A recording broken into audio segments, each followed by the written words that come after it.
이 시간 함께 은혜 받으실 하나님의 말씀 빌립보서 3장 1절로 16절까지 말씀입니다. 빌립보서 3장 1절로 16절까지 말씀, 제가 말씀 봉독해 올리겠습니다. 끝으로 나의 형제들아, 주 안에서 기뻐하라. 너희에게 같은 말을 쓰는 것이 내게는 수고로움이 없고 너희에게는 안전하니라. 개들을 삼가고 행악하는 자들을 삼가고 몸을 상해하는 일을 삼가라. 하나님의 성령으로 봉사하며 그리스도 예수로 자랑하고 육체를 신뢰하지 아니하는 우리가 곧 할례파라.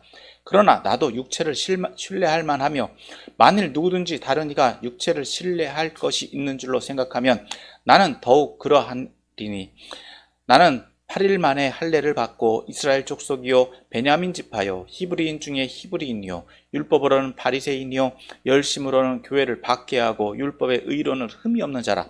그러나 무엇이든지 내게 유익하던 것을 내가 그리스도를 위하여 다 해로 여길 뿐더러 또한 모든 것을 해로 여김은 내 주 그리스도 예수를 아는 지식이 가장 고상하기 때문이라. 내가 그를 위하여 모든 것을 잃어버리고 배설물로 여김은 그리스도를 얻고 그 안에서 발견되려 함이니, 내가 가진 의는 율법에서 난 것이 아니요 오직 그리스도를 믿음으로 말미암은 것이니 곧 믿음으로 하나님께로부터 난 의라. 내가 그리스도와 그 부활의 권능과 그 고난에 참여함을 알고자 하여 그의 죽으심을 본받아 어떻게 해서든지 죽은 자 가운데서 부활에 이르려 하노니, 내가 이미 얻었다 함도 아니요 온전히 이루었다 함도 아니라 오직 내가 그리스도 예수께 잡힌 바 된 그것을 잡으려고 달려가노라. 형제들아, 나는 아직 내가 잡은 줄로 여기지 아니하고 오직 한 일, 즉 뒤에 있는 것은 잊어버리고 앞에 있는 것을 잡으려고 표대를 향하여 그리스도 예수 안에서 하나님이 위에서 부르신 부름의 상을 위하여 달려가노라. 그러므로 누구든지 우리 온전히 이룬 자들은 이렇게 생각할지니, 만일 어떤 일에 너희가 달리 생각하면 하나님이 이것도 너희에게 나타내시리라. 오직 우리가 어디까지 이르렀든지 그대로 행할 것이라. 아멘. 할렐루야. 오늘로 거룩한 주일 예배 자리에 나오신 여러분을 축복하고 환영합니다. 이제 오늘 빌립보서 말씀 이제 7번째 시간입니다. 오늘 이 말씀을 통해서 함께 은혜를 나누길 소망합니다. 앞서 바울은 빌립보 성도들에게 파견하고자 하는 지도자에 대해서 말했습니다. 이 바울의 사정과 또 그 지도자를 파견할 수밖에 없는 이유를 이야기하고 또 그에 따라서 몇 가지 권면을 이어가고 있는 것을 볼 수 있습니다.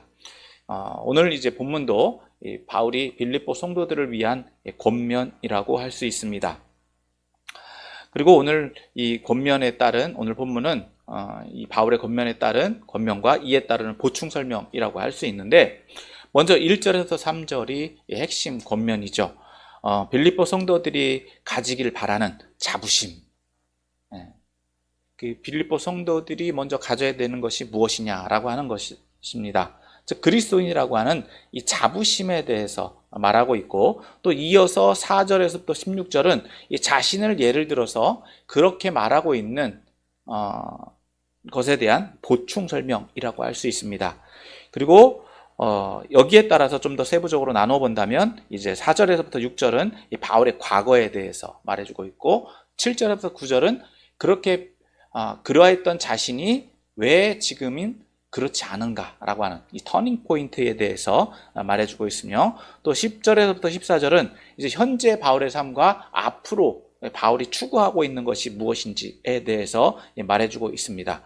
그리고 마지막으로 15절에서부터 16절은 오늘 이제 요 단락에서의 빌립보 성도들에게 하는 또 다른 권면이라고 할 수 있습니다. 자, 이제 이 본문의 내용을 좀 더 살펴봄으로 함께 은혜를 나누길 소망합니다. 자, 1절에서 3절 말씀을 봅니다. 1절에서부터 3절. 자, 이 본문을 같이 한번 읽어보겠습니다. 시작. 끝으로 나의 형제들아, 주 안에서 기뻐하라. 너희에게 같은 말을 쓰는 것이 내게는 수고로움이 없고 너희에게는 안전하니라. 개들을 삼가고 행악하는 자들을 삼가고 몸을 상해하는 일을 삼가라. 하나님의 성령으로 봉사하며 그리스도 예수로 자랑하고 육체를 신뢰하지 아니하는 우리가 곧 할례하라. 자, 1절에서 먼저 바울은 끝으로라고 시작을 하고 있습니다. 이 단어는 번역자에 따라서 조금 보는 관점이 다를 수 있어요. 문자적으로 끝으로라고 하는 보는 것 번역되어 있는데 말 그대로 끝으로 혹은 결론이다라고 할 수 있습니다. 이것은 이제 말 그대로 이 본문이 이제 결론으로 간다라는 의미죠. 그런데 원어상에서 이 단어가 이렇게도 쓰일 수 있습니다. 그런데 더욱이 한편으로 이런 의미로 쓰여진다라고 한다면 바울은 이 편지를 끝맺음하려고 하는 것이 아니라 주제를 전환하고 있다라고 볼 수 있는 것이죠.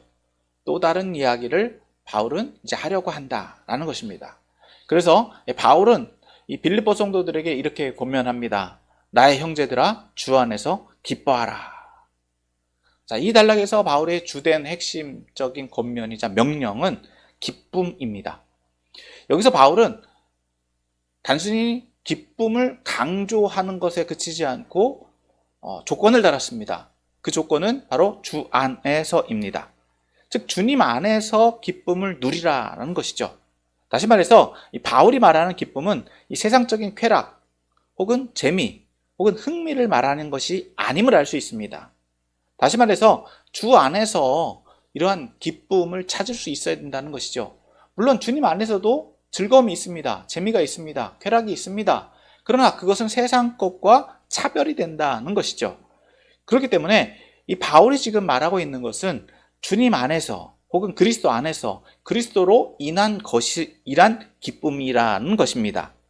자, 그런 기쁨을 누리기를 명령하고 있는데 바울은 이런 기쁨을 소유하기 위해서 소유하도록 권면하면서 이 편지를 또 이렇게 쓰는 것에 대한 이야기를 이어갑니다. 너희에게 같은 말을 쓰는 것이 내게는 수고로움이 없고 너희에게는 안전하니라 라고 말을 하고 있는데 이 말 그대로 본다면 이 바울은 이미 이전에도 동일한 내용으로 또 수차례에 걸쳐서 빌립보 성도들에게 같은 말을 했던 것을 알 수 있습니다. 그러니까 바울의 입장에서는 이렇게 빌립보 성도들에게 여러 번 말하는 것이 수고롭지 않다라는 것이에요. 다시 말해서 어떻게 보면 이 빌립보 성도들이 동일한 문제를 여전히 해결하지 못하고 있다라고 볼 수 있는 것이죠. 하지만 바울은 그럼에도 불구하고 꾸준히 또 여러 차례에 걸쳐서 이 빌립보 성도들에게 동일한 내용이 반복적으로 이야기를 한다라는 것입니다. 그리고 그것이 너희에게는 안전하다라고 말하고 있는데 여기 이제 번역을 좀 더 원어상으로 본다면 필요한 것이다. 너희가 그 안에서 이러한 것들을 충분히 이렇게 이걸 통해서 너희가 새롭게 될 수 있다. 그러니까 안전하다. 안위를 누릴 수 있다. 위로를 얻을 수 있다. 라는 의미로 볼 수 있는 것입니다. 그래서 이 본문에서 보면 이 바울이 말하고자 하는 의도는 이 빌립보 성도들이 여러 가지 문제를 가지고 있고 수차례 바울의 권면을 들었음에도 불구하고 바울이 원하는 것은 빌립보 성도들이 그리스도 안에서 기쁨을 누리길 원한다는 것입니다. 그리고 그것을 위해서 바울이 수차례 권면하는 것이 수고로운 일이 아니다. 귀찮은 일이 아니다. 또 빌립보 성도들에게 필요로 하는 일이다 라고 말하고 있는 것이죠. 자, 2절에서 바울은 이제 거기에 따르는 내용들을 좀 더 설명합니다. 개들을 삼가고 행악자들을 삼가고 몸을 상해하는 일을 삼가라 라고 말합니다. 여기서 말하고 있는 개 그리고 행악자들 그리고 몸을 상해하는 일이 무엇이냐라는 것이죠. 여기서 개는 개와 행악자들은 이제 동일한 인물로 볼 수 있습니다. 동일한 대상으로 볼 수 있는데 이들은 바울이 말하고 있는 대상은 바로 유대인들이다라고 말할 수 있어요. 당시 유대인들은 이방인들을 볼 때 개라고 불렀어요. 어떻게 보면 이 개라는 의미가 어떤 의미냐, 어떤 상징적인 의미를 가지고 있느냐 하는 것이죠. 긍정적인 표현이냐, 부정적인 표현이냐라는 거예요. 근데 우리나라에서도 얼마 전까지만 해도 이 개라는 사람에 대해서 개라는 표현을 쓸 때는 거의 욕에 가까운 의미로 쓰였죠. 마찬가지로 유대인들도 이방인을 개라고 부를 때는 그들을 비하하는 내용으로 보였다는 것입니다. 비하하고 경멸하는 의미로 쓰여졌다는 것이죠. 다시 말해서 경멸하고 무시하는 욕에 해당한다라는 것입니다. 그런데 바울은 그것을 유대인의 입장에서 유대인이 이방인을 보는 대상으로 여기는 것이 아니라 오히려 유대인을 뭐로 본다고요? 개로 보고 있다. 반대로 여기고 있다라는 거예요. 그리고 그러한 이유를 바로 두 번째에서 설명해 주고 있다라고 볼 수 있는데, 이 행악하고 있기 때문이다라는 거예요. 여기서 바울이 이 유대인들을 이 행악하는 인물, 행악하는 사람들이다라고 보는 이유는, 그렇게 부르고 있는 것은 즉 유대인들이 가지고 있는 특성 때문입니다. 유대인들은 자신들을 선민이라고 여겼습니다. 그들이 선민이라고 여길 수밖에 없었던 가장 중요한 이유는 자신들에게는 율법이 있다. 그 율법은 누가 주신 것이다? 하나님이 주신 것이다 라고 하는 자부심이 있었다는 거예요. 그러니까 다른 이방인들과 자신들이 차별되는 것은, 우리는 하나님이 주신 법을 가지고 있다. 그리고 나는 그 법 안에 있고 나는 그 법을 행하는 사람이다 라는 자부심이 있었다는 거예요. 그런데 그렇다라고 한다면 그 자부심을 더 자신들이 이것을 완전히 자랑하려면 그 유대인들이 법을 가지고 있을 뿐만 아니라 그 법을 잘 적용하고 법대로 살아야 하는데, 문제는 그들이 법을 강조는 하면서도 그 법을 제대로 지키지 못했다라고 하는 것이죠. 그리고 그것을 편법을 한다든가, 오히려 그것을 가지고 있음에도 불구하고 불법을 행한다든가, 그것을 오용한다든가, 그러면서도 자신들은 의롭다 자청하고 있던 것, 그런 것들이 바로 유대인들을 행악자들이다라고 바울이 지칭할 수 있게 하고 있다라고 하는 것입니다. 더불어서 유대인들 입장에서는요, 자신들이 불법을 행하면서도 그걸 인정하지 않았다라고 하는 거예요. 단지 율법이 있다라고 하는 것만 가지고. 그리고 그것을 무엇으로 자랑했느냐? 자신들은 할례 받았다. 즉 육체 증거가 있다. 나는 그 증거를 가지고 있다. 라는 것으로 자부심을 가지고 있었다라고 하는 것입니다. 그래서 바울은 그러한 할례를 무엇으로 치부하고 있느냐? 몸을 상해하는 것. 몸을 상해했을 따름이지. 그것을 통해서 너희들이 하나님 자녀, 하나님 백성이다라고 자랑할 수 있겠냐? 그러니까 그것을 무가치한 것으로 바울은 치부하고 있다는 것입니다. 즉 유대인들은 자신의 할례들을 하나님과의 관계를 맺은 계약관계, 즉 언약 백성이다라는 것 자부심을 가지고 있었던 반면, 바울은 그들을 그러한 몸을 상해한 결손품, 그런 것으로 치부해버리고 있다는 거예요. 이에 반해서 3절에서 바울은 이렇게 이야기합니다. 하나님의 성령으로 봉사하며 그리스도 예수를 자랑하고 육체를 신뢰하지 아니하는 우리가 곧 할례파다. 즉 할례파라고 하는 것은 구원받은 백성을 의미한다라고 한다면, 누가 할례파냐? 즉 하나님의 성령으로 봉사한다라는 것. 봉사하는 사람. 여기서 봉사한다라고 하는 의미는 용어가 의미가 좀 바뀌었는데, 이전에는 말 그대로 종이나 어떤 임금을 받고 수고를 행하는 사람들에 대해서 쓰였던 용어입니다. 그런데 이것이 조금 더 이제 의미가 변환돼서 임금을 받지 않고도 임금이 이미 지불된 사람들, 즉 노예나 또 그 수고를 이미 받고 그 일을 행하는 사람들, 말 그대로 봉사하는 사람들, 그러나 그거에 대한 대가는 받았기 때문에 사회적인 지위나 또 여건이 낮은 사람들이 행하는 일들이다라고 이렇게 그 의미를 담고 있는데, 여기서 이런 봉사의 의미, 여기서 쓰여지는 봉사의 의미는 바로 예배하는 의미다라고 볼 수 있어요. 즉 하나님의 성령으로 봉사한다라고 하는 것은 이미 하나님께 성령으로 그 값을 치러졌기 때문에 하나님의 성령, 하나님 앞에 봉사, 하나님의 것을 드려지는 사람들, 하나님을 위해서 일하는 사람들이라고 하는 의미로 볼 수 있는 거죠. 그러니까 하나님의 성령으로 봉사한다라고 하는 것은 하나님의 성령, 신령과 진정으로 예배하는 것을 의미한다라고 볼 수 있어요. 그러니까 예배를 잘 드리는 사람, 하나님과의 관계 속에서 하나님 앞에 봉사하고 하나님의 필요를 채워드리는 사람. 그리고 두 번째, 자랑을 하는데 누구를 자랑합니까? 자신의 의를 자랑하는 것, 율법을 가지고 있는 것이 아니라 자신이 율법을 가지고 있어도 그것을 지키지 못하는 것을 자랑할 것이 아니라 누구? 예수 그리스도 예수로 구원받은 것. 그러니까 우리가 그리스도인들은 누구를 자랑합니까? 예수님으로 인해서 구원받았다라고 하는 것을 자랑한다는 거예요. 내가 의로 와서 구원받은 것이 아니라 예수님께서 나를 위해서 십자가에 달려 죽으셨기 때문에 나는 그 예수님 때문에 구원받았습니다 라는 것, 그것을 자랑한다는 거예요. 믿음의 온전한 사람들은요, 자신의 의름을 자랑하지 않는다는 거예요.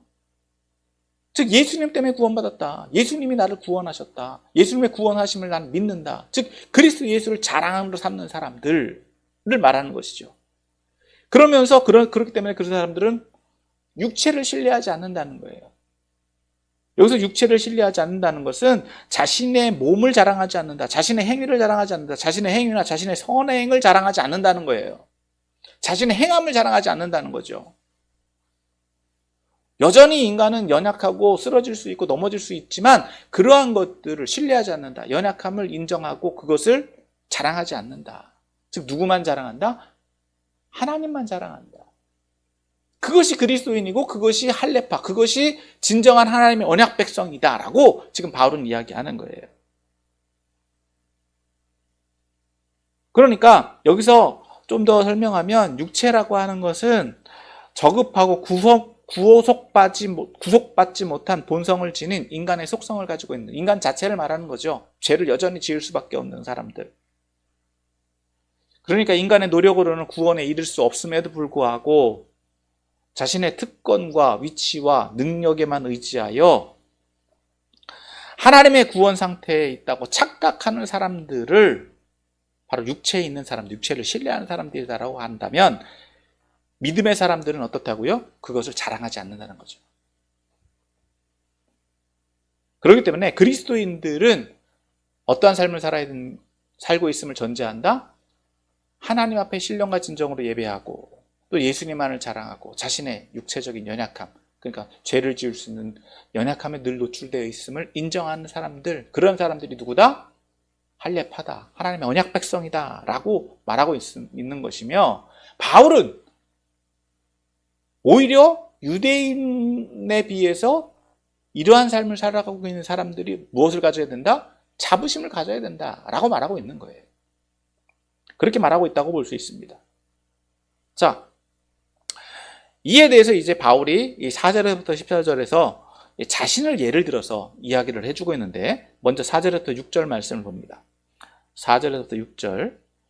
자, 여기 또 제가 읽어드리겠습니다. 그러나 나도 육체를 신뢰할 만하며 만일 누구든지 다른 이가 육체를 신뢰할 것이 있는 줄로 생각하면 나는 더욱 그러하리니, 나는 8일 만에 할례를 받고 이스라엘 족속이요 베냐민 지파요 히브리인 중에 히브리인이요 율법으로는 바리새인이요 열심으로는 교회를 박해하고 율법의 의로는 흠이 없는 자라. 자, 여기서 말하는 것을 보면 바울의 이력이에요. 이전에 바울이 내가 어떠한 출생의 근거를 가지고 있고 나는 어떤 가문이고 어떤 교육을 받았느냐라는 것이죠. 즉 유대인의 입장에서 보면 자신은 무엇 하나 빠질 것이 없다는 거예요. 유대인들의 율법적인 기준에 보면 자신은 8일 만에 할례를 받았습니다. 율법을 성실하게 지켰다는 거예요. 그리고 자신은 이스라엘 족속이고 이스라엘 백성이다라는 거죠. 혈통적으로. 또 자신의 가문은 또 어디라고요? 베냐민 지파의 왕족이에요. 그래서 그렇기 때문에 히브리인 중에 히브리인이다. 자신이 누구도 그것을 부정할 수 없다.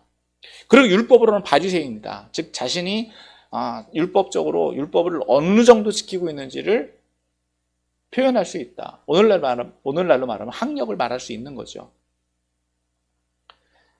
그래서 그리고 그렇게 자신이 혈통만을 했던 것이 가지고 있는 것이 아니라 자신이 그 율법을 어떻게 지켰냐. 6절에서 열심으로는 교회를 박해할 정도로 했다. 교회들을 박해했다. 그리고 그러면서도 율법으로는 하나 거칠 것이 없다. 즉 바리새인들, 유대인들이 가지고 있는 율법에 적용을 하더라도 자신은 한 번도 그것에서 벗어난 적이 없다라는 것을 이야기하고 있어요.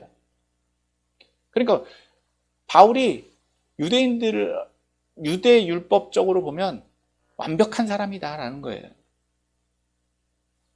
자, 이에 대해서 이제 바울은 계속해서 이야기합니다. 7절에서 9절에서는 이제 바울의 전환점과 그 현재 상황에 대해서 이야기해주고 있는데, 자, 먼저 7절부터 봅니다. 7절 같이 봅니다. 시작.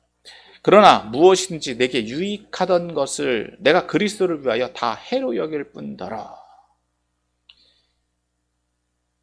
여기서 유익하던 것이 무엇입니까? 앞에서 말하고 있는 5절, 6절의 내용들이죠. 바울의 이전 경력, 이전 가문, 혈통, 이러한 것들이 이 바울에게 있어서는 다 유익했다라는 거예요. 다시 말해서 혈통, 학력, 종교적 열심 같은, 그리고 또 명예와 같은 것들은 당시 유대인들 혹은 유대 사회에서 어떻게 적용될 수 있었습니까? 사회적으로 또 경제적으로 유익을 얻을 수 있는 것들이었죠. 그리고 또 실제로 유익이 되었었습니다. 그런데 자신은 그리스도를 위해서 그것이 다 해가 된다라고 바뀌었다는 거예요. 여기서 말하는 해는 뭡니까? 손실이 된다는 거예요. 오히려 그것이 나의 삶에 있어서 손실이 된다. 손실로 여겨졌다라고 말합니다. 자, 왜 그렇게 됐느냐를 이제 8절, 9절에서 말해주고 있죠. 또한 모든 것을 해로 여김은 내 주 그리스도를 아는 지식이 가장 고상하기 때문이라. 내가 그를 위하여 모든 것을 잃어버리고 배설물로 여김은 그리스도를 얻고 그 안에서 발견되려 함이니 내가 가진 의는 율법에서 난 것이 아니요 오직 그리스도를 믿음으로 말미암은 것이니 곧 믿음으로 하나님께로부터 난 의라. 자, 8절에서 바울은 유익하다고 생각했던 것, 자신이 가지고 있던 가문, 특권, 종교적 유산, 권력, 부유함 등이 무엇과 비교해서 내 주 그리스도 예수를 아는 지식과 비교했을 때에 유익하다, 해가 된다. 유익하지 않다는 거예요. 해롭다. 그러한 것들이 해로운 것들로 바뀌었다는 거죠. 즉 예수님 만나고 보니까 그러한 것들이 무엇과 같다? 배설물과 같다는 거예요. 더러운 것과 같다는 거죠. 버려버려야 될 것 같다라고 말하고 있어요. 그래서 자신에게 있어서 가장 귀중한 것은 그리스도 예수를 아는 지식이다라고 하는 거예요. 그것이 가장 고상한 거다. 가장 가치 있는 거다. 가장 유익한 거다라고 말하는 거예요. 그래서 그것을 얻기 위해서 무엇을 버렸다고요? 자신이 유익하다고 생각했던 것들을 버렸다라고 말하고 있어요. 그래서 무엇을 얻었다? 그리스도를 얻었다. 그러니까 지금 바울에게 있어서 가장 가치 있는 것은 무엇이라고 이야기하는 겁니까? 그리스도다. 가장 가치 있는 것은 그리스도다. 그래서 바울이 지금 또 거기서 가치 있는 것을 얻었다라고 하는 것을 그치지 않고 무엇을 말하고 있느냐? 그것을 위해서는 모든 것을 포기할 수 있다라는 것을 이야기하고 또 그것을 위해서 자신은 모든 것을 다 한다. 즉 여기서 또 다른 의미로 본다면 이렇게 바울이 말하는 의도는 또 어떤 의미도 있느냐? 자신이 얻었다라고 하는 것, 자신이 얻었다라고 하는 것에서 그치지 않고 누구에게? 그리스도에게 인정받았다라고 하는 의미도 볼 수 있어요. 즉 그리스도에게 받아들여졌다. 내가 영접해서 수동적으로 내 입장에서는 내가 그것을 취했지만 또 다른 의미로 본다면 그리스도에게 귀속되었다. 내가 그리스도에게 인정받았다. 그리스도 안에 들어갔다라고 하는 거예요. 믿음 안에 들어갔고 더불어서 어떻게 해요? 오히려 거기서 그치지 않고 자신이 다 주관적으로 하는 것이 아니라 이제는 그리스도에게 따라간, 그리스도에게 매여 있는 사람이 되어서 그리스도로 말미암아 살기로 작정했다라고 하는 의미로 볼 수 있는 겁니다. 그래서 바울은 그리스도에게 받아들여진 자신이 또 그 안에서 발견되길 원한다라고 말하고 있어요. 쪽 앞에서 본다면, 앞에서 자기가 얻었다라고 한다면 내 마음대로 하는 거잖아요. 내가 얻은 거기 때문에. 그런데 바울은 이제 그리스도에게 인정되었기 때문에 오히려 누구에게 인정받기를 원한다? 그리스도에게 인정받기를 원한다. 그리스도 안에서 발견되기를 원한다. 그러니까 그리스도 안에서, 내가 그리스도를 찾는 게 아니라 그리스도가 나를 찾으시도록. 그러니까 누구에게 뜻을 맞춘다? 내 뜻이 아닌 이제 그리스도의 뜻에 나를 맞춰가는 태도로 바뀌었다라고 말하고 있는 거죠. 그래서 이제 바울에게 적용되어지는 것은 뭐냐? 내가 가진 의는 이제 율법이 아니다라고 하는 거예요. 내가 가진 기준, 내가 의롭다라고 여기는 기준은 율법이 아니라 무엇이라고요? 그리스도를 믿는 믿음에서 나왔다. 그리스도가 예수님이 하나님이시고 나를 구원하셨다라고 하는 것. 그리고 그것은 어디에서 나왔다고요? 믿음으로 하나님께로부터 나왔다. 그리스도는 누구로부터 나왔다라고 하는 겁니까? 하나님으로부터 오신 분이다. 별개가 아니라 즉 하나님, 진정한 하나님으로부터 나온 본이다. 그러니까 나는 누구를 믿는다라고 하는 겁니까? 내가 그리스도를 믿지만 결국 궁극적으로는 하나님을 믿는다. 그러니까 바울은 지금 율법을 다 넘어서는 것을 이야기하고 있는 거예요. 그러면서 바울은 더 무엇을 얘기하느냐? 이제는 자신의 공로가 아닌 오직 그리스도를 믿는 믿음으로 말미암은 것. 그러니까 즉 그리스도를 믿는 믿음, 전적으로 그리스도를 믿는 믿음은 그리스도 안에서 발견되기를 원하는 것을 의미할 수도 있고, 더불어서 바울이 이제 추구하는 것은 그리스도와 일체화되기를 원하는 것. 그러니까 그리스도의 인격을 가지고 그리스도를 신뢰할 수 있는 사람, 그리스도에게 신뢰받는 사람, 즉 하나님의 인정받는 사람이 되기를 원한다라는 것입니다. 그러니까 그리스도 안에, 예수님 안에서 예수님에게 수용되어지는 사람이 되기를 원한다는 거예요. 그것이 바울이 지금 추구하려고 하는 것이다 라고 하는 것인데, 그것을 이제 바울은 어떻게 표현하느냐? 10절, 11절입니다. 10절, 11절 이렇게 이야기하죠. 내가 그리스도와 그 부활의 권능과 그 고난에 참여함을 알고자 하여 그의 죽으심을 본받아 어떻게 해서든지 죽은 자 가운데서 부활에 이르려 하노니. 자, 바울이 추구하고 있는 것은 뭐냐? 그리스도를 본받는 거예요. 근데 어디까지? 그의 죽으심까지. 예수님이 죽으셨는데 왜 죽으셨다? 우리를 위해서 죽으셨다는 거죠. 그런데 바울은 완전히 예수님과 똑같아지길 원한다는 거예요. 그래서 무엇까지 체험하기를 원한다? 예수님이 부활하셨던 것처럼 자신도 그 부활, 완전히 죽었다가, 인간적으로 죽었다가 예수님이 부활하셨다고 한다면 나도 그렇게 부활할 수 있다. 나도 그런 부활을 체험하고 싶다. 예수님과 완전히 일체화되기를 원한다라는 것을 말하고 있는 겁니다. 여기서 이제 문자적으로 본다면 그리스도의 죽으심과 같이 자신도 순교를 당하고자 하는 그것을 의미할 수도 있습니다. 그것을 각오하고 있다는 거죠. 하지만 그것이 죽음이 완전히 끝나는 것이 아니라 어떻게 돼요? 예수님이 부활하셨다고 하면 나도 부활할 수 있다. 그것이 이 땅에서의 부활일지 하나님 나라에서의 부활일지 바울은 이야기하고 있지는 않지만, 그렇지만 분명한 것은 그러한 예수님의 부활에 동참하기를 원한다. 그래서 그 죽음을 위해서 무엇도 감수한다? 고난에 참여한다. 바울은 그냥 환상을 얘기하고 있는 게 아니에요. 현실을 이야기합니다. 믿는다라고 하는 것이 무엇인지 아주 현실적으로 얘기를 해줘요.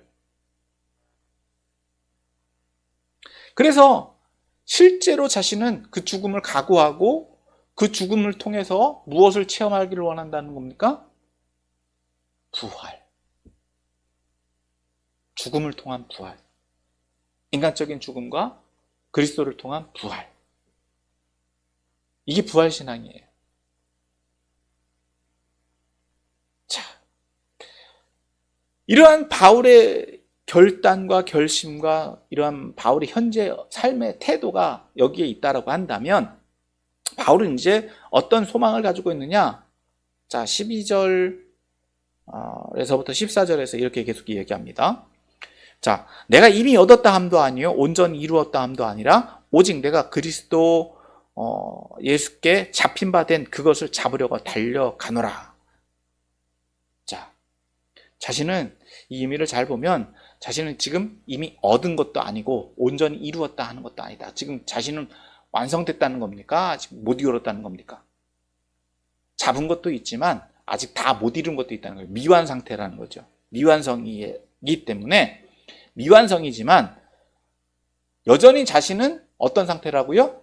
그리스도에게 잡혀있는 상태다. 나는 그래도 잡혀있으니까 잡혀있지만 더 어떻게 하기를 원한다? 더 잡으려고 간다. 내가 예수님께 잡힌 바 된 그것을 잡으려고 간다. 나는 예수님께 잡혀있지만 더 잡으려고 한다. 아직 나는 부족하다라고 하는 거예요.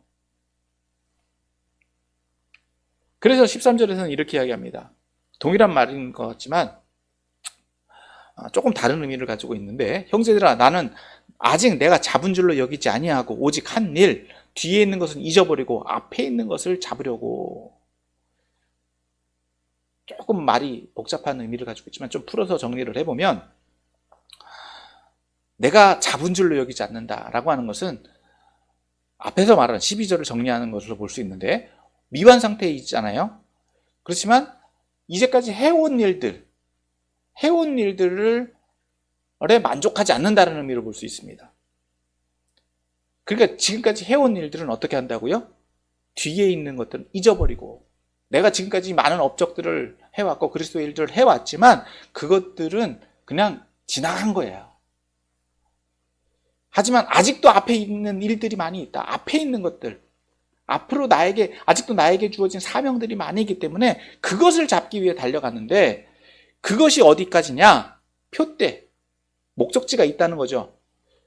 그리고 그 목적지는 무엇이냐? 그리스도 예수 안에서 하나님이 위에서 부르신 부름의 상을 위하여 달려간다. 즉 하나님께서 자신을 부르심의 목적이 있다는 거예요. 즉 다른 말로 표현하면 나는 하나님께서 부르신 소명이 있고 그거에 따른 사명이 있는데, 그 목적지에 가게 되면 무엇이 예비되어 있다? 상이 예비되어 있다는 거죠. 결과가 있다는 거예요. 그러니까 그 부르심의 상을 향해 나는 달려간다. 달려가고 있다는 거예요. 그러니까 지금까지 해로운 많은 일들, 업적들은 그거는 중요하지 않아. 그건 이제까지 이 세상에서의 삶이 완결이 된 것이 아니기 때문에, 완성은 어디에 갔을 때? 하나님께서 이루시는 목적들을 내가 다 이루었을 때. 그래서 자신은 분명한 목표가 있는데 무엇을 받기를 원한다? 상 받기를 원한다는 거예요. 나를 부르신 부르심의 목적을 다 달성했을 때 하나님께서 분명히 그 목적에 따른 상을 부여해 주신다. 그래서 나는 그것을 위해 달려가고 있다. 분명한 목표가 있다라고 하는 것을 이야기합니다. 여기서 말하는 것은 어떻게 보면 과거에 바울이 이전에 잘못한 것도 있고 시행착오도 있고 사역을 하다 보면 여러 가지 일들이 있잖아요. 하지만 그것을 연연히 알고만 있을 수는 없어요. 바울이 지금 현실적으로 얘기하고 있는 것처럼 바울은 부르심의 상을 위해서 꾸준히 계속 추진해 나가고 전진해 나간다. 그것을 얘기하고 있다. 그것을 이렇게 달려간다라고 표현하고 있는 것입니다. 자, 이제 그러한 바울의 상황을 이야기한다면, 이제 바울은 이제 빌립보 성도들에게 이렇게 권면합니다. 그러므로 누구든지 우리 온전히 이룬 자들은 이렇게 생각할지니 만일 어떤 일에 너희가 달리 생각하면 하나님이 이것도 너희에게 나타내시리라. 자, 그리고 16절, 오직 우리가 어디까지 이르렀든지 그대로 행할 것이라. 여기서 말하고 있는 대상은 이제 온전히 이룬 자들이 나옵니다. 이것은 이제 12절에서 온전히 이루었다 하는 것과 대조를 이룬다라고 볼 수 있는데, 여기서 12절에서는 온전히 이루었다라고 하는 건 절대적인 완성을 의미해요. 그런데 15절에서 온전히 이룬 사람들은 상대적인 완성을 의미합니다. 그러니까 신학적 경륜이 있는 사람들, 바울의 위치와 거의 동등하게 신앙적인 어떤 완성도를 가지고 있는 사람들이 있을 수 있죠. 그러니까 자신은 나는 어느 정도 신앙생활을 했고 또 바울의 위치와도 같이 교회 지도자이기도 하고 연륜과 경륜을 가지고 있는데 바울과 생각이 같다 다르다는 거예요. 다를 수 있어요. 그러니까 만일 어떤 일에 너희가 달리 생각하면 이라고 이야기하고 있는 거예요. 다른 생각들이 있어요. 다양한 의견들이 있어요. 왜? 사람이 다 똑같지 않기 때문에. 그런데 바울은 지금 뭐라고 얘기하고 있느냐? 하나님이 이것도 너희에게 나타나시리라. 하나님이 평가하실 것이다. 하나님이 보여주실 것이다 라고 하는 거예요. 바울은 굉장히 부드럽게 지금 권면을 하고 있는데, 그러면서 마지막으로 이제 바울이 어떻게 이야기하고 있느냐? 오직 우리가 어디까지 이르렀든지 그대로 행할 것이라. 자신의 믿음의 분량, 믿음의 수준에 이르는 정도까지 하는데, 그래도 어떻게 하라? 동참해라. 같이 가자. 행하라. 자신의 믿음의 성숙도에 만큼 하라는 거예요. 이해 안 되고 다를 수 있다. 하지만 같이 가자. 이런 의미로 오늘 본문을 정리를 하면, 자, 오늘 본문을 오늘 저와 여러분들에게 좀 적용을 해보기를 원합니다. 좀 많은 내용들이 있고 많은 것들을 우리가 다룰 수 있지만 전체를 다루기는 늘 그렇지만 전체를 다루기는 힘들고요. 오늘 본문에서 좀 전제를 하고 가야 될 것들을 전제하고 오늘 저와 여러분들이 필요로 한 몇 가지를 함께 적용하면서 은혜를 나누기를 소망합니다.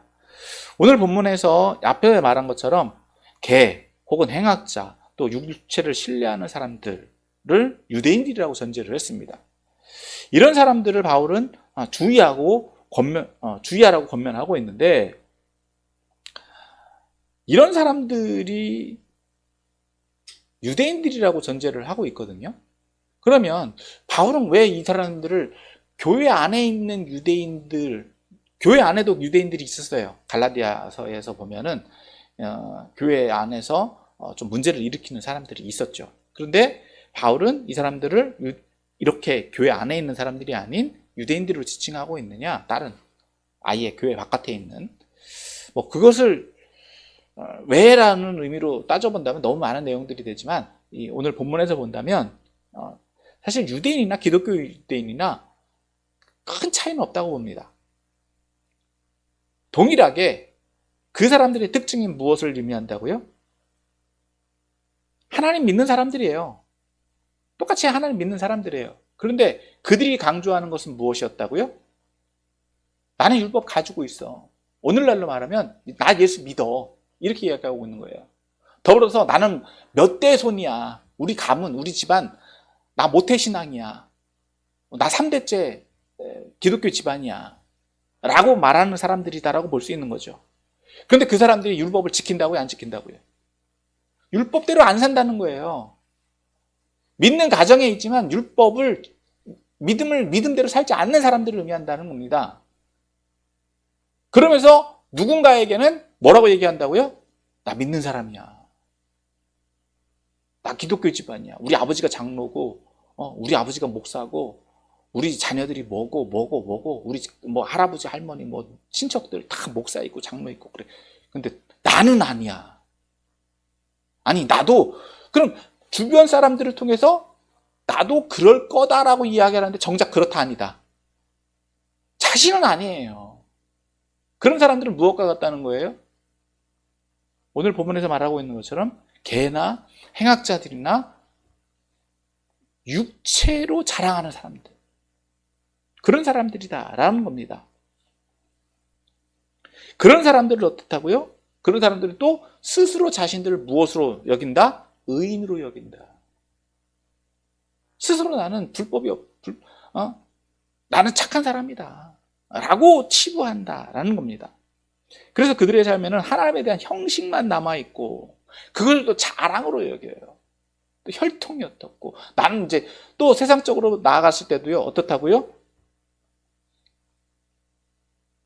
세상적으로도 학력도 없고 부유하고 부자이고 그런 사회적 상류층에 해당하는 사람들, 그것을 자랑으로 삼는 사람들,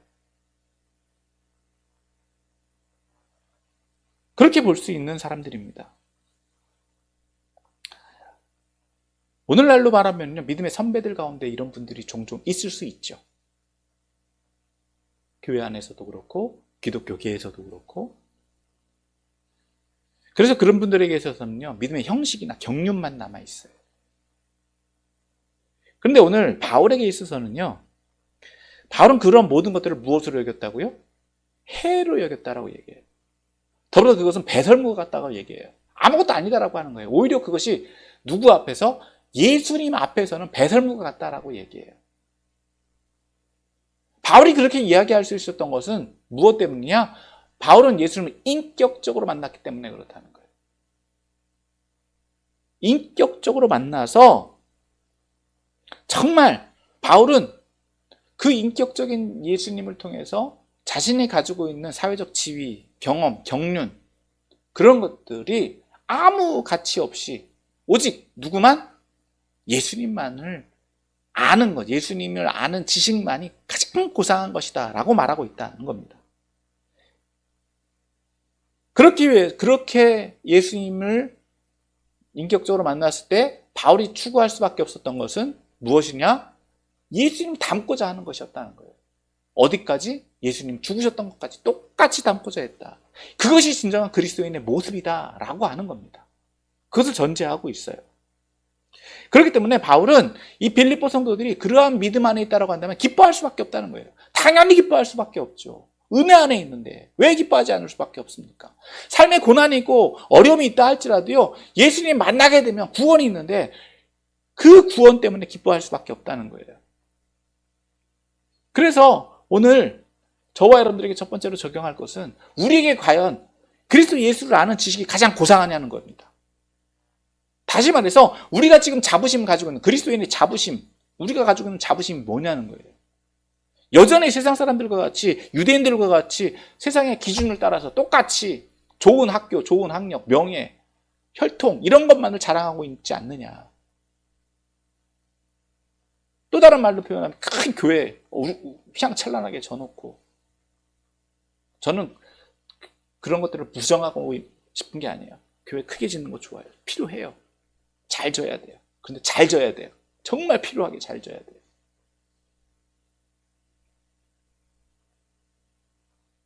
정말 그러한 것들을 무엇을 자랑할 것이냐라고 하는 거예요. 우리가 자랑할 거는요, 오늘 바울이 이야기하고 있는 것처럼 뭐 자신의 혈통, 학력, 지위, 명예 뭐 그런 것들이 중요한 게 아니고 내가 몇억 원을 벌었다? 얼마 벌었다? 하나님, 그거는요, 하나님 주시기도 해요. 그런데 여러분, 그건 다 세상 기준이고 세상 자랑이에요.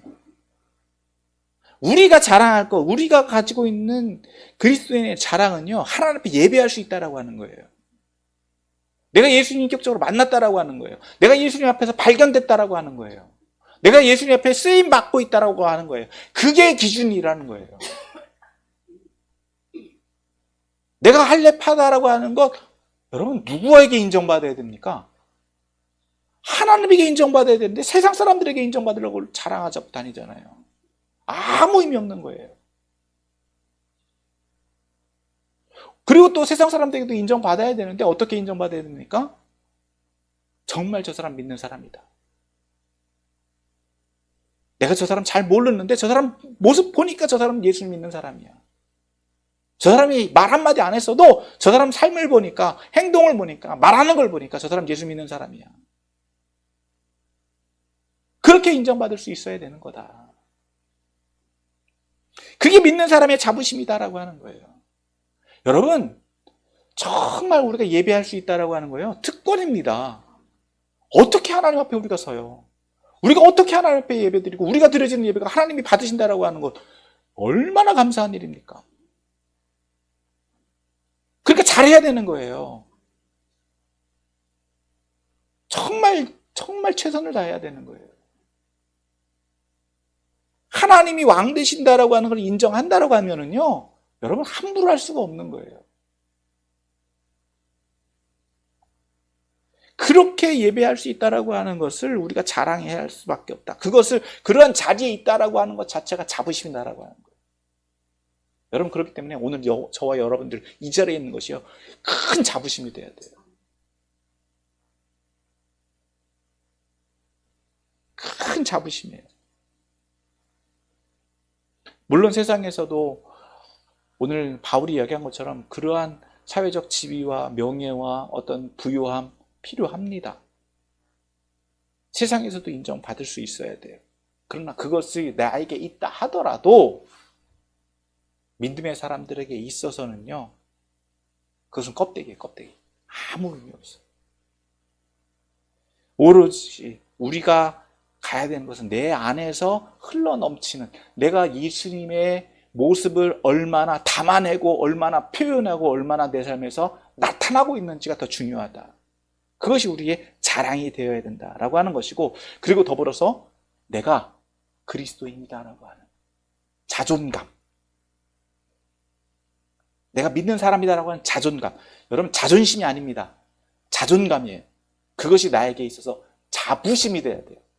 내가 구원받았다라고 하는 거, 얼마나 큰 은혜입니까? 그런 자부심을 가질 때 여러분, 우리는 최선을 다할 수 있는 거예요. 형식적으로 하지 않게 되고요, 정말 앞서 말했잖아요, 지도자만 하는 게 아니다라고. 지도자만, 여러분, 주님 앞에서는 지도자나 뭐 일반인이나 다른 게 없어요. 똑같은 거예요. 직분에 따른 책임은 물론 다를 수는 있겠지만 주님 앞에서는 동등한 존재로 인정받는다. 자, 그 두 번째로 우리는 무엇을 향해 달려가느냐는 겁니다. 그런 자부심을 가지고 있다고 한다면 여러분, 우리는 무엇을 향해 달려가고 있냐는 거예요. 바울은 지금 뭐라고 얘기했습니까? 예수님을 온전히 인격적으로 담고 위해서 예수님이 죽으셨던 것처럼 나도 죽기를 원한다. 나도 예수님처럼 부활하기를 원한다. 죽음을 각오하고 달려가고 있는데 왜 그렇다고요? 하나님께서 나를 부르신 그 부르심의 상을 얻기 위해서다라고 하는 거예요. 오늘날로 말하면 이게 목회 비전이고 목회 목표예요. 교회들이 추구하고 있는 게 여러 가지 목회들이 있습니다. 10만 성도 채우자, 큰 사회봉사를 하자, 어려운 사람들 돕자. 여러분, 이런 것들도 중요하지만 더 중요한 건 뭐라고요? 나를 부르신 부르심의 상. 우리 교회를 통해서 이루시고자 하는 목적들이 다 있어요. 각 교회들마다. 각 교회들을 통해서 이루시고자 하는 그 목적들이 있는데 그것을 우리가 잘 감당해 나가고 있느냐는 거예요. 그건 이제 우리들이 많이 모였을 때 그 사람들의 특성들을 통해서 그 교회의 흐름이나 사람들에게 필요한 상황들이 있습니다. 그러나 그것은 다 다르지 않아요. 중요한 건 뭐라고요? 사회적으로 또 세상에서 필요로 하는 건 구원이다라는 거예요. 교회 목표와 교회 필요는 구원받게 하는 거예요. 그래서 앞에서 말한 것처럼 그리스도를 아는 지식이 제대로 있으면, 그걸 가장 고상한 것으로 안다라고 한다면요, 교회는요, 그 부르심의 상, 나를 택하신, 우리가 부름 받은, 나를 이 자리에 있게 하신 그 목표를 위해서 우리는 달려갈 수밖에 없다는 거예요. 그걸 위해서 최선을 향해 달려가야 된다는 거예요. 왜? 이제까지 해온 건 아무 의미 없어요. 언제까지? 주님 앞에 갈 때까지. 많은 분들이 이만큼 했으면 됐지, 저만큼 했으면 됐지. 여러분, 그거는 거기까지예요. 그건 이룬 것으로 감사하면 돼요. 이루게 하신 것은 내가 한 것이 아니라 누가 하신 겁니까? 하나님이 하신 거예요. 그런데 여전히 우리에게 아직도 주어진 사명이 있다고 한다면 그걸 감당해내야 되는 거예요. 언제까지? 상 받을 때까지. 그리고 세 번째로, 다 똑같다, 다르다. 달라요. 다 똑같을 수는 없어요. 하지만 어떻게 해야 된다? 여러분, 다른 의견들, 앞에서 보면은요, 교회가 획일화되어 것처럼 보여집니다. 어떻게 보면 굉장히 전제적으로 막 지도자가 이 목표를 향해서 갑시다 라고 하면, 앞에서 말한 것처럼 교회 비전을 얘기하고 방향을 얘기하면 교회에 소속되어 있는 사람들이 생각들이 다 다르잖아요. 그래서 이런 의견도 내고 저런 의견도 내고 이건 됩니다, 안 됩니다 막 이야기들을 많이 해요. 그러면은 일을 할 수 있다고요, 못 한다고요? 못 해요. 사공이 많으면 배는 산으로 갑니다. 각자 믿음의 분량들이 다 달라요. 하지만 일은 누가 하신다? 목표는 누가 세워주신다? 하나님이 세워주시는 거예요. 그러니까 거기에 소속되어 있는 사람들은요, 그대로 따라가면 되는 거예요. 지금 내 수준에, 내 분량에 감당이 안 될 수 있어요. 나는 안 될 것처럼 보여져요. 내 생각에는 아닌 것처럼 보여져요. 하지만 하나님께서 목표를 주셨다고 한다면요, 되든 안 되든 그 목표에 동참하는 거예요. 내 믿음의 분량까지만. 반대하고 부정하는 거는요, 여러분 좀 죄송합니다. 하나님 앞에서 다시 한번 생각해 보셔야 돼요. 내가 하나님 뜻에 서 있는지 아닌지. 물론 그것도 하나님 뜻일 수 있어요. 그러나 여기서 오늘 우리가 이야기하고 있는 전제는 무엇입니까? 바르게 서 있는 것을 전제하는 거예요. 앞에서 말한 것처럼 목회자나 교회 공동체는요, 항상 자성해야 돼요. 만족하고 있어서는 안 돼요. 우리가 바르게 가고 있는지 늘 각성해야 돼요. 돌이켜봐야 돼요. 늘 자신들을 돌이켜봐서 우리가 정말 하나님 앞에 온전히 서 있는지 돌이켜보지 않으면은요, 어떻게 됩니까? 고인물은 썩어요. 또 처음 모습을 항상 유지하면서 발전되는 것을 포기할 수는 없는 거예요. 앞으로 전진해 나가야 되는 거예요. 그리고 우리가 믿음이 달라서 다른 사람이 있더라도 어떻게 한다? 그들을 내치는 것이 아니라, 오늘 바울은요, 오늘 본문에서 보면은 15절 16절이 어조가 굉장히 달라지거든요. 앞에서는 강력하게 명령하고 강력하게 추진하는 것처럼 보였지만 15절 16절에 믿음이 다른 사람들은 부드럽게 권면하고 있어요. 왜? 이해가 안 되니까. 서로 다르니까. 그렇다고 다르다라고 해서 그게 잘못됐다? 그건 아닙니다. 다를 따름이에요. 아직 수준이 안 될 따름이에요. 하지만 그들이 어떻게 동참해 나가다 보면 성장하는 겁니다. 같이 가는 거예요. 그래서 하나님이 어떻게 하신다? 행하시는 것들을 보게 하신다. 이게 교회 공동체의 모습입니다.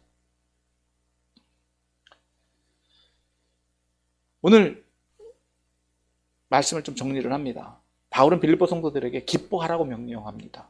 그 기쁨의 근거는 우리가 믿음 안에 있기 때문에, 하나님을 예배할 수 있다라고 하는 것, 그리고 그리스도만을 자랑하고, 또 우리가 그리스도인으로 인정받고, 누구에게? 하나님 앞에. 그것이 자부심이 되기 때문에, 그것을 자랑할 수 있기 때문에, 내가 한 것이 아니라 누가? 하나님이 나를 부르셨다라고 하는 그 은혜 때문에 기쁜 거예요. 빌립보 성도들이 믿음이 완성되지 않았다라고 해도, 여러분, 바울은 계속해서 반복해서 이야기합니다. 그래도 그것을 귀찮아하지 않고, 그렇다라고 해서 그들을 미워하지 않고 싫어하지 않는다. 왜? 그것을 통해서 그들이 얻을 기쁨이 기대하고 있기 때문에. 완성된 것은 없습니다. 바울 자신도 미완이라고 했어요. 그런데 추구하고 있는 건 뭐라고요? 부르심의 상을 향해서 달려간다. 부르심의 상을 향해서 달려간다. 그렇기 때문에 오늘 저와 여러분들이 동일하게 가져야 되는 건 뭡니까? 신앙의 자부심이 있어야 돼요. 부끄럽지 말아야 돼요. 하나님 앞에서나 사람 앞에서 부끄러워서는 안 돼요. 남을 비판하고 비평할 것이 아니라 내가 정말 하나님 앞에서 부끄럽지 않은 신앙생활을 해야 돼요. 그리고 더 나아가서 어떻게 됩니까? 여러분, 표대를 향한 그 믿음 끝까지 추진해 나가야 돼요. 믿음의 전진을 이루기 위해서 상 받기 위해 달려간다라고 얘기했잖아요. 나를 부르신 그 은혜, 나를 이곳에 두게 하신 그 은혜 생각하시고, 또 세 번째로 뭡니까? 우리가 뜻을 같이 하는 거예요. 다를 수 있어요. 그렇지만 그들을 같이 권면해서 하나님이 행하시는 것, 우리는 하나님 일에 동참하고 있는 것, 내가 하는 일이 아니고 목사님이 하는 일이 아니고 어떤 조직이 하는 일이 아니라 하나님이 우리를 통해서 주어진 사명을 감당해 나가는 일이다. 그런 일들을 자부하면서 갈 때 우리 공동체는, 또 저와 여러분들은 그 일에 쓰임받는 것에 감사하고 기뻐하고, 또 하나님 앞에 영광을 돌릴 수 있는 성도들이 다 되는 줄 믿으시고, 또 그런 예비한 상을 다 받는 저와 여러분들이 다 되시기를 예수님의 이름으로 축원합니다.